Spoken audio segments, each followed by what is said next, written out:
अतिशय दिवसभर संपन्न होत आहे।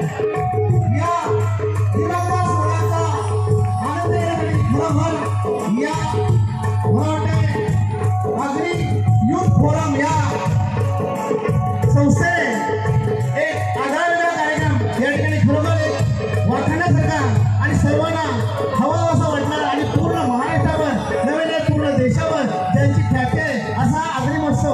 खरोखर धन्यवाद।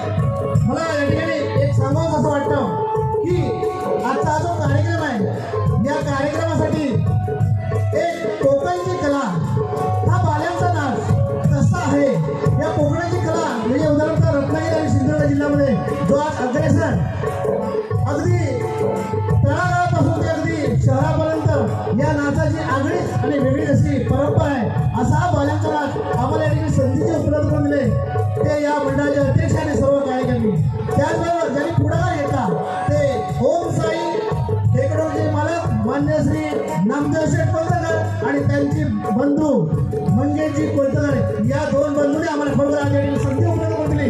कार्यक्रम कसा होईल यापेक्षा हा भव्य दिव्य कार्यक्रमाचा व्यासपीठ या छोट्याशा गुहागर तालुक्यातील रत्नागिरी जिल्ह्यातील एक छोटंसं गाव ते म्हणजे जामसूर नाळे खोपडीने हिरवगार असं निसर्गरम्य असणार हे जामसूर गाव आणि या जामसूर गावातील 150 लोकवस्ती असणारी आमची छोटीशी जांभूळवाडी आणि या जांभूळवाडीच्या कलाकारांना या भव्य दिव्य रंगमंचावर ज्यांनी व्यासपीठ उपलब्ध करून दिलं त्या सर्वांना जाहीर जाहीर या ठिकाणी मानाचा मुजरा करतो आणि आमच्या कलाकारांनी विनंती करतो की आमचा हा छोटासा कलाकार तो आमची छोटाशी जी संधी आपल्याला करून दिली ती आम्ही या ठिकाणी जो शक्ती तुला म्हणजे तुळ्यावाल्यांचा या ठिकाणी नाच आम्ही या ठिकाणी सुरू करतो। सर्व रसिक प्रेक्षकांचा मी पुन्हा सर्व त्या ठिकाणी आभार व्यक्त करतो आणि आमची छोट्याशा कार्यक्रमाला सुरुवात करतो। जय हिंद, जय महाराष्ट्र, जय महाराष्ट्र, जय महाराष्ट्र, जय महाराष्ट्र।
Yeah.